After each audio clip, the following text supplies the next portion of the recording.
ng bayan, maasahan anumang panahon.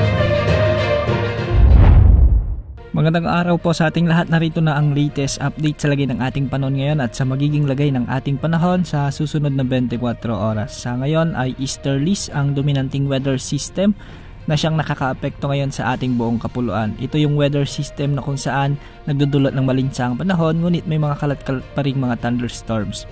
Dahil nga sa umiiral na easterlies sa Luzon ay makikita natin sa ating satellite animations na may mga kaulapan pa rin na nagdudulot ng mga kalat-kalat na pag-ulan lalo na sa mainland Cagayan, sa ilang bahagi ng Central Visayas, particular sa may Tarlac Province, sa ilang bahagi ng Metro Manila, sa ilang bahagi ng Bulacan. Meron ding mga pag-ulan na nakikita sa ilang bahagi ng Ilocos Region.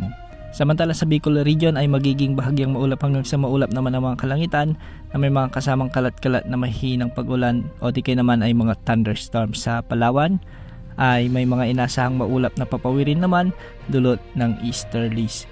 Pinag-iingat pa rin natin ang ating mga kababayan sa mga nabanggit na lugar sa posibilidad ng mga biglang pagbaha o pagguho ng lupa, lalo na kung may mga umiiral na severe thunderstorms. Samantala sa Western Visayas ay may mga ilang kalat-kalat na mahinang pag-ulan naman sa may Antique at Aklan.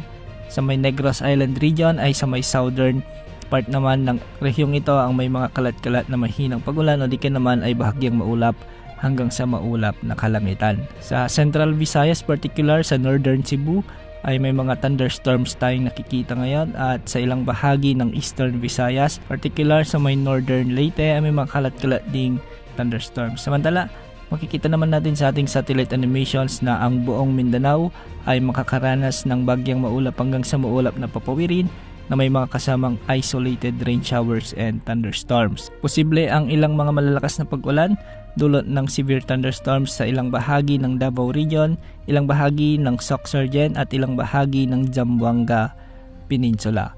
Sa kasalukuyan ay wala pa rin tayong namomonitor na namang sama ng panahon gaya ng LPA o bagyo na posibleng pumasok sa ating area of responsibility sa susunod na 3 hanggang 5 araw.